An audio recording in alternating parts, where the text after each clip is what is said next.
On May 31, 2014, in Waukesha, Wisconsin in the United States, two 12-year-old girls, Annisa Weier and Morgan Geyser, lured their friend Payton Leutner into a forest, and stabbed her 19 times in an attempt to become proxies of the fictional character Slender Man. Slender Man is a fictional entity created on the Something Awful online forums, for a 2009 Photoshop paranormal image contest. The Slender Man myths were later expanded by a number of other people, who created fan fiction and artistic depictions of the entity. Slender Man is a tall, thin character, with a featureless white face and head. He is depicted as wearing a black suit, and is sometimes shown with tentacles growing out of his back.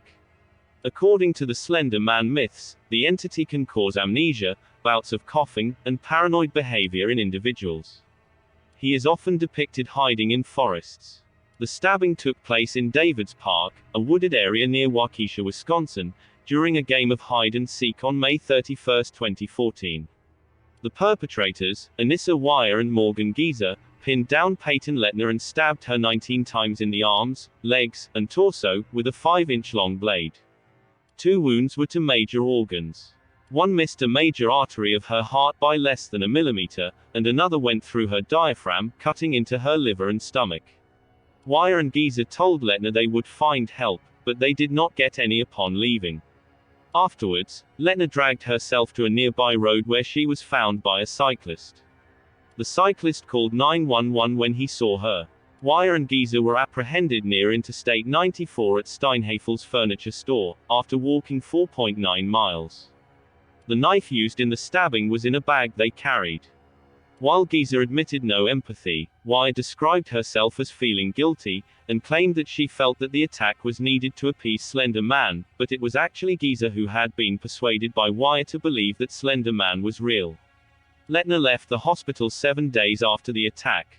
She returned to school in September 2014. In her interview with ABC News, Leutner spoke out for the first time since the attack, revealing to ABC's David Muir what it was like the day she almost lost her life. "They just wanted to go on a walk. I didn't think much of it. Annisa told me to lie on the ground and cover myself in sticks and leaves. But it was really just a trick. It was then, according to investigators, that Leutner's classmate stabbed her 19 times and left her for dead." She went on to recall, "I didn't feel any of the stabbing, because my body was in shock, the adrenaline, I didn't feel a thing. I think I remember them running away. I kind of just laid there for a minute," she continued. "I got up, grabbed a couple of trees for support, I think, and just walked until I hit a patch of grass where I could lay down. It was there, at the end of Big Bend Road, that a bicyclist found her and called 911. Police and EMT workers arrived. Following the investigation, Geyser was charged with attempted first-degree homicide, a Class A felony, and Weier was charged with attempted second-degree homicide, a Class B felony. Due to the nature of the offenses, both Weier and Geyser were waived out of juvenile court to be tried as adults.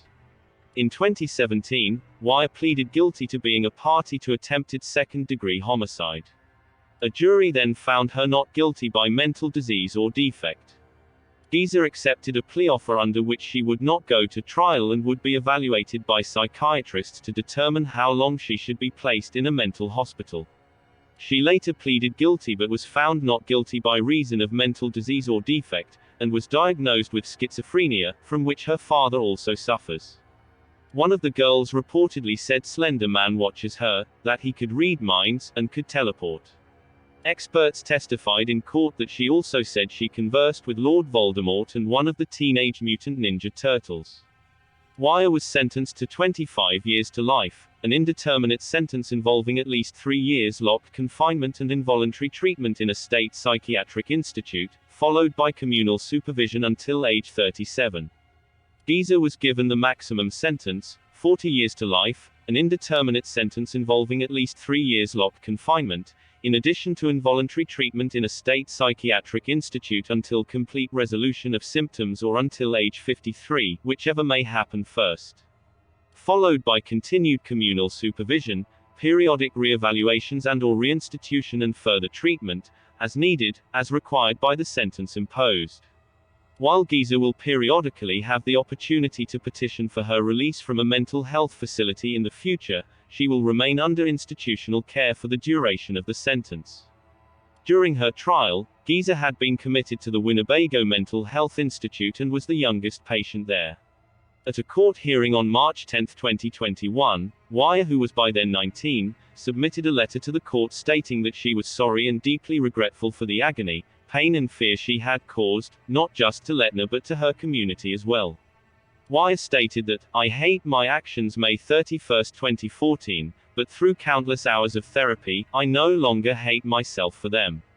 On July 1, 2021, Waukesha County Judge Michael Boren ordered Weier released from the Winnebago Mental Health Institute, gave state officials 60 days to draw up a conditional release plan, and required that Weier be assigned State Department of Health Services case managers to track her progress until she's 37 years old, the length of her commitment.